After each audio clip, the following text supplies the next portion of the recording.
Hello everyone, welcome to the channel. I hope आप लोगों ने प्रीवियस वीडियो देख लिया होगा। अगर वो वीडियो नहीं देखा तो जाके उस वीडियो को पहले देख लीजिएगा। मैं उसकी लिंक आपको यहाँ आई बटन में प्रोवाइड करवा दूंगा। तो आज का वीडियो स्टार्ट करने से पहले अगर आपने इस चैनल पे नए हो तो आप इस चैनल को सब्सक्राइब कर देना और बेल आइकन पे भी प्रेस कर देना। हम लोग स्टार्ट करते हैं हमारा आज का लेक्चर।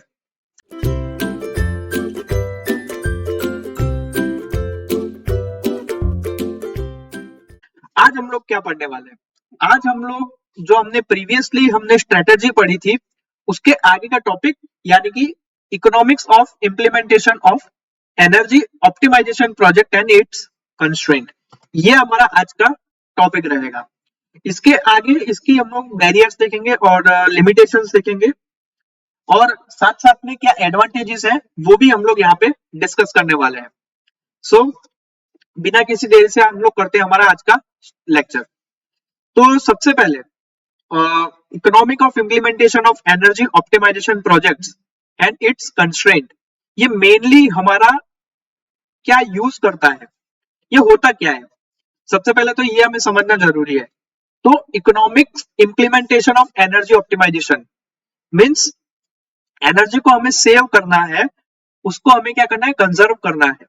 तो उसके लिए हम लोग कुछ एक्शन प्लान बनाएंगे जैसे कि हमने प्रीवियसली देखा था। एक्शन प्लान को एग्जीक्यूट करने के लिए हम लोग कुछ स्ट्रेटेजी बनाएंगे और वो स्ट्रेटेजी का मेन मुद्दा यानी कि मेन लक्ष्य क्या होगा, सबसे पहले तो एनर्जी को सेव करना और साथ साथ में जो कॉस्टिंग है उसको रिड्यूस करना।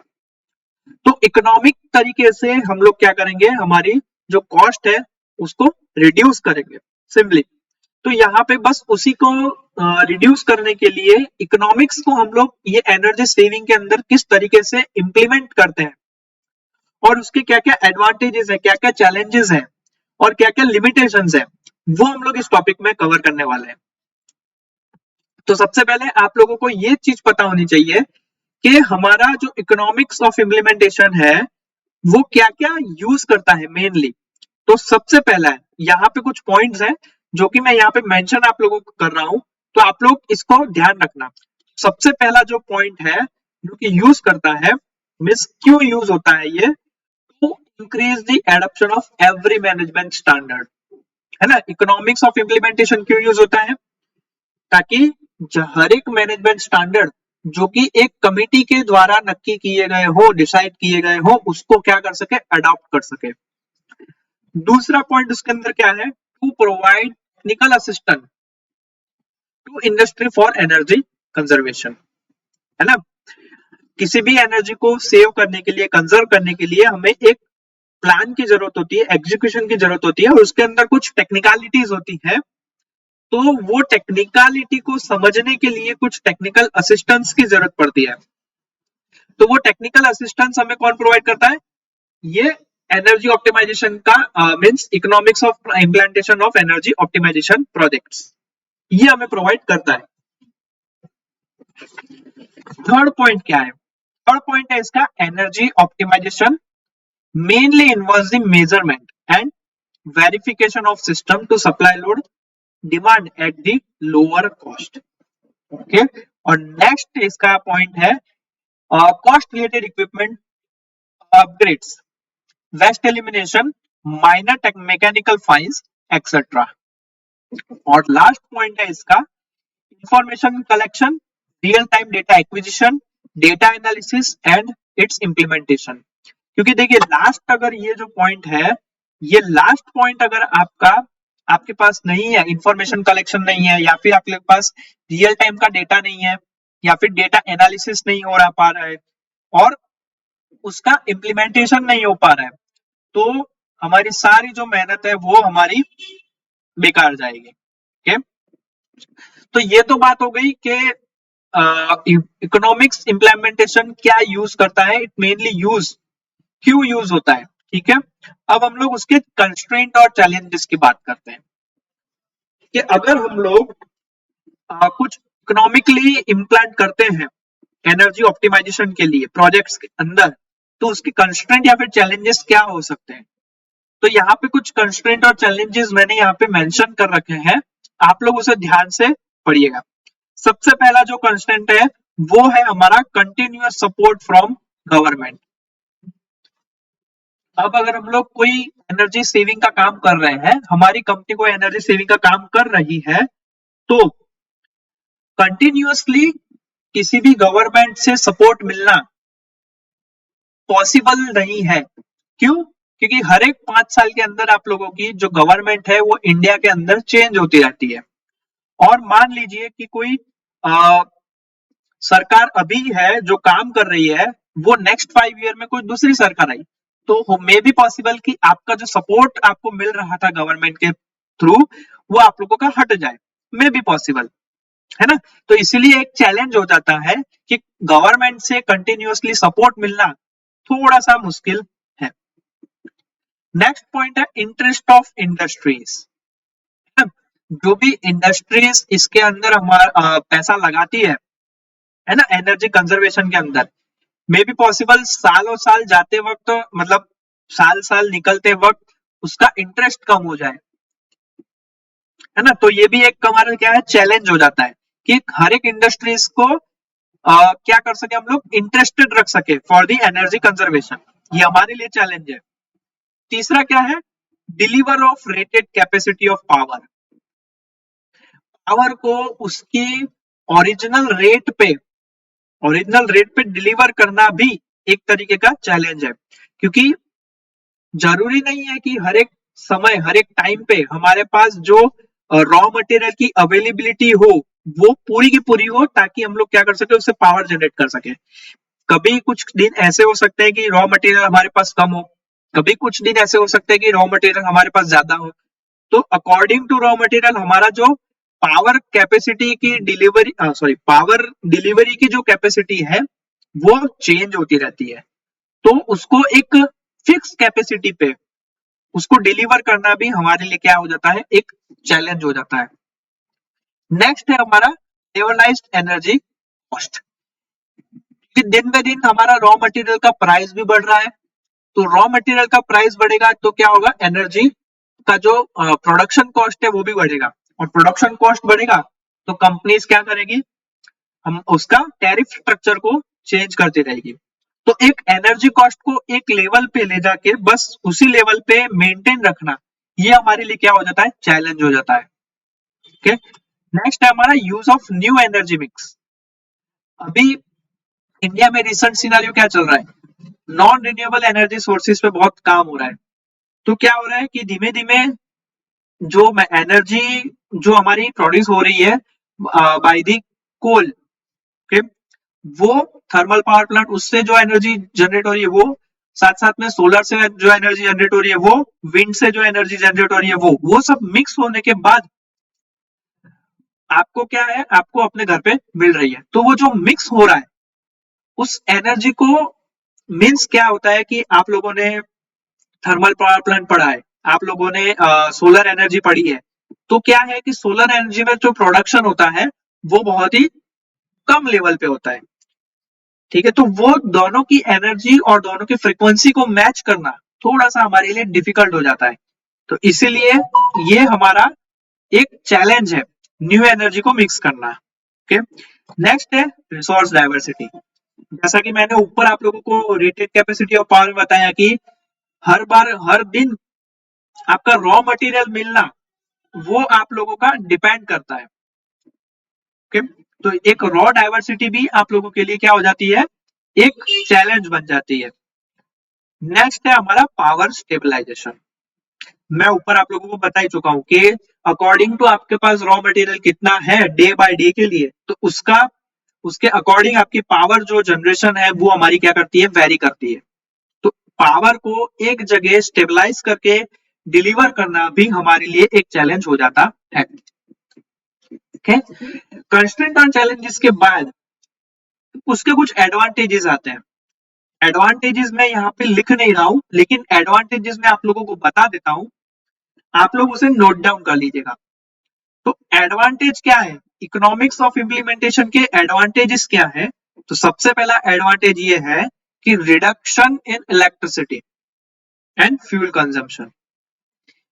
हम लोग हमारे जो भी रॉ मटेरियल हमारे पास अवेलेबल है उसको अगर एक प्रॉपर प्लानिंग के साथ यूज करें तो इलेक्ट्रिसिटी का जो फ्यूल कंजम्पशन रहेगा वो हमारा क्या रहेगा, नॉमिनल रहेगा, कम रहेगा। ओके, साथ साथ में दूसरा एडवांटेज क्या है, CO2 और CO2 और COX जो एमिशन होता है गैसेस का वो भी रिडक्शन होगा, उसका भी रिडक्शन होगा, ये दूसरा एडवांटेज है।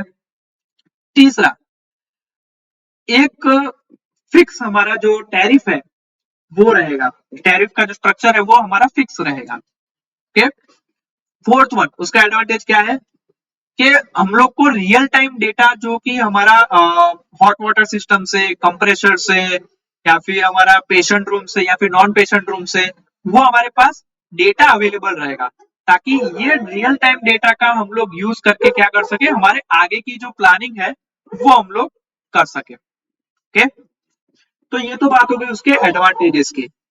अब इम्प्लीमेंटेशन करने के बाद हमारी एनर्जी सेविंग की अपॉर्चुनिटीज क्या रहती है, वो अपॉर्चुनिटीज हम लोग देखते हैं। और एनर्जी सेविंग, तो सबसे पहला उसके अंदर पॉइंट है इम्प्लीमेंटेशन और shifting load to unoccupied time period. ये क्या कहना चाहता है, देखो आप लोगों को पता है कि दिन के दौरान हमारा जो लोड होता है वो लोड हमारा क्या होता है, एक तरीके से ज्यादा होता है विथ रिस्पेक्ट टू, अगर हम लोग कंपेयर करें रात के लोड से। तो हम लोग क्या कर सकते हैं कि जो रात में जो हमारा जनरेशन है हो रहा है वो रात का जनरेशन हम लोग क्या कर सकते हैं, उसे हम लोग शिफ्ट कर सकते हैं बाय दी सुबह, है ना। तो एनर्जी सेव हो सकती है हमारी, रात की एनर्जी जो जनरेशन है उसको सेव करके हम लोग क्या कर सकते हैं, दिन में यूज कर सकते हैं ताकि नेक्स्ट डे जो है हमारा जो लोड है वो हमको कम कम हो। ओके, नेक्स्ट, इसके बाद जो है steam lead correction. Okay, next opportunity क्या है, हॉट वाटर पंप मॉड्यूलेशन। हम लोग क्या कर सकते हैं, आप लोगों ने पूरा स्टीम टरबाइन या फिर आप लोगों ने पूरा power plant, thermal power plant पढ़ा है, तो आपको पता ही होगा कि हॉट वाटर पंप क्या होता है और उसका यूज क्या रहता है। okay? इसके बाद जो है नेक्स्ट हमारा proper cleaning of fan and light tubes. Okay, next है हमारा कंप्रेसर इंप्रूवमेंट, और नेक्स्ट है हमारा प्रोसेस इक्विपमेंट शेड्यूलिंग। ठीक है, तो ये कुछ एनर्जी सेविंग की अपॉर्चुनिटीज हैं जो कि हम लोग अगर हम लोग इम्प्लीमेंटेशन करते हैं इकोनॉमिक्स का इन एनर्जी ऑप्टिमाइजेशन प्रोजेक्ट्स में। नेक्स्ट जो टॉपिक है वो है हमारा barriers and limitation of energy optimisation projects. Limitations क्या है, हमारी हदें क्या है, हमारी बैरियर्स क्या है for implementation of this energy optimisation projects. तो सबसे पहली बैरियर जो है वो है हमारी मैनेजमेंट अप्रोच। मैनेजमेंट अप्रोच के अंदर भी आपकी कुछ लिमिटेशंस है, मैं यहाँ पे आप लोगों को बता देता हूं कि उसकी लिमिटेशंस क्या है। तो जैसे कि एनर्जी पॉलिसी है ना, दूसरा है एनर्जी स्ट्रेटजी, और तीसरा है उसका ऑर्गेनाइजेशनल स्ट्रक्चर। एनर्जी पॉलिसी कैसे आप लोगों की बैरियर हो जाती है, अगर हमारे पास, क्योंकि एनर्जी पॉलिसी जो बनती है वो पुराने डेटाओं से बनती है। ठीक है, अगर पुराने डेटा में कुछ आप लोगों के मान लीजिए कुछ गड़बड़ है, तो जो नई एनर्जी पॉलिसी है उसमें भी हमारे कुछ लिमिटेशंस रहेंगी, और पॉलिसीज में अगर लिमिटेशंस रही तो उसको एग्जीक्यूट करने के लिए जो हम स्ट्रेटजी बनाते हैं उसमें भी हमारी क्या रहेगी, खामी रहेगी, है ना। और स्ट्रेटजी के अकॉर्डिंग जो हम लोग स्ट्रक्चर रेडी करेंगे तो उसमें भी हमारी खामी रहेगी। तो ये एक लिमिटेशन हो जाती है कि मैनेजमेंट अप्रोच अगर हमारा प्रॉपर नहीं है तो बाकी की जो सारी चीजें हैं वो भी हमारी अफेक्ट होंगी। नेक्स्ट जो है वो हमारा रेगुलेटरी कंप्लायंस है ना। थर्ड वन जो है हमारा वो है प्रिक्योरमेंट एंड इन्वेस्टमेंट। अगर हमारा मैनेजमेंट अप्रोच ही हमारा गलत है तो हमारी जो इन्वेस्टमेंट है और जो हमारी प्रिक्योरमेंट है वो भी हमारी गलत हो जाएंगी। तो इसके कारण क्या होगा, प्रोक्योरमेंट की जो पॉलिसीज है वो भी हमारी अफेक्ट करेगी, और साथ साथ में जो हमें इन्वेस्टमेंट मिल रही है गवर्नमेंट थ्रू या प्राइवेट पार्टीज थ्रू, इसकी जो प्रोसीजर है उसके अडॉप्शन में भी हमको क्या हो जाएगी, प्रॉब्लम हो जाएंगी। नेक्स्ट है हमारा non proper energy information system. तो non proper energy information system, इसके अंदर क्या क्या आ सकता है, इसके अंदर आप लोगों का टारगेट और गुड सेटिंग, या फिर monitoring and analysing energy usage, या फिर फाइंडिंग अपॉर्चुनिटीज, ये आप लोगों की इसके अंदर आ सकती है। पांचवा पॉइंट जो है, पांचवा बैरियर हमारी non proper cultural and communication, यानी कि इसके अंदर मान लीजिए कि आप लोगों के पास कोई स्टाफ है जो वर्क कर रहा है, वो स्टाफ को ट्रेनिंग आप प्रोवाइड कर रहे हैं, ट्रेनिंग अगर आप प्रोवाइड कर रहे हैं और ट्रेनिंग के अंदर आप लोगों का, आपके और न्यू स्टाफ के बीच में अगर मान लीजिए कम्युनिकेशन गैप रह गया, तो प्रॉपर तरीके से वो ट्रेन स्टाफ नहीं होगा और आगे जाके उसको तकलीफ हो सकती है ना, ऑपरेशनल मेथड्स में भी प्रॉब्लम हो सकती है। ओके, तो ये non proper cultural and communications के अंदर आप लोगों का आता है। छठा पॉइंट है इसके अंदर इन्वेस्टमेंट का। नेक्स्ट पॉइंट है हमारा टाइम लिमिट। टाइम लिमिट कैसे आ सकता है आप लोगों को पता है। उसके बाद है हमारी कस्टमर अवेयरनेस। कस्टमर अवेयरनेस कैसे बैरियर है, लिमिटेशन है, तो एग्जांपल देता हूं, मान लीजिए कि कोई कस्टमर है, अनपढ़ है ना, अब अनपढ़ है तो उसको ये नहीं पता कि एनर्जी सेव कैसे करनी है, ठीक, तो वो तो एनर्जी सेव नहीं करेगा। अब उस अनपढ़ जो आदमी है या फिर जो भी इंसान है, वो अनपढ़ आदमी को आप एज एन इलेक्ट्रिकल इंजीनियर आप समझाने जाते हैं कि एनर्जी सेव कैसे करनी है, लेकिन जैसा कि मैंने ऊपर आप लोगों को बताया, नॉन प्रॉपर कल्चरल कम्युनिकेशंस में अगर आप में ही अगर कुछ खोट है, खामी है, तो आप सामने वाले को कैसे समझाएंगे, है ना। तो कस्टमर में एक अवेयरनेस नहीं आएगी किसी भी एनर्जी सेव करने के लिए। तो एक प्रॉपर अवेयरनेस ना होने के कारण आप लोगों की ये लिमिटेशन हो जाती है कि कस्टमर हर एक चीज से अवेयर नहीं है। ओके, नेक्स्ट है हमारा business case studies are poorly presented in front of management for every efficient investment. तो ये जो छठा पॉइंट है और नौवां पॉइंट है, ये एक दूसरे को रिलेट कर रहा है कि आप लोगों की कोई बिजनेस की केस स्टडीज अगर प्रॉपर नहीं है और पुअरली आप उसे प्रेजेंट कर रहे हैं, तो आप लोगों को अच्छी इन्वेस्टमेंट नहीं मिलेगी। नेक्स्ट है इसका non proper metering, monitoring and targeting, ठीक है। और नेक्स्ट है इम्परफेक्ट एनर्जी मार्केट इंफॉर्मेशन।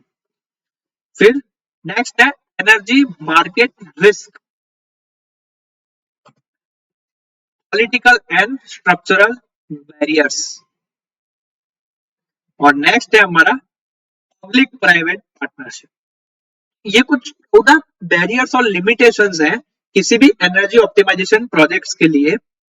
ये सारे बैरियर्स कब है, ये सारे बैरियर्स तभी हैं जब आप लोगों को एक प्रॉपर वे में आप लोगों को ट्रेंड नहीं किया गया, है ना, कस्टमर में अवेयरनेस नहीं है, टाइम लिमिट है आप लोगों के पास, इन्वेस्टमेंट कम है।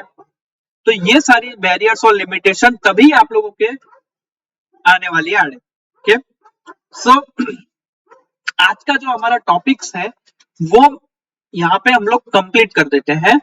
अभी नेक्स्ट लेक्चर में जब मिलेंगे तब हम लोग रिपोर्ट राइटिंग किस तरीके से की जाती है ना, प्रिपरेशन और प्रेजेंटेशन किस तरीके से एनर्जी ऑडिट का किया जाता है, ये सब हम लोग अब नेक्स्ट लेक्चर में कवर करेंगे। आई होप आप लोगों को वीडियो पसंद आया होगा, और वीडियो पसंद आए तो इस वीडियो को लाइक कर देना, शेयर कर देना और चैनल को सब्सक्राइब भी कर देना, और साथ साथ में बेल आइकन पे भी प्रेस कर देना ताकि ऐसे वीडियोस आते ही उसकी नोटिफिकेशन आपको मिल जाए। मिलते हैं हम लोग नेक्स्ट लेक्चर में, तब तक के लिए जय हिंद।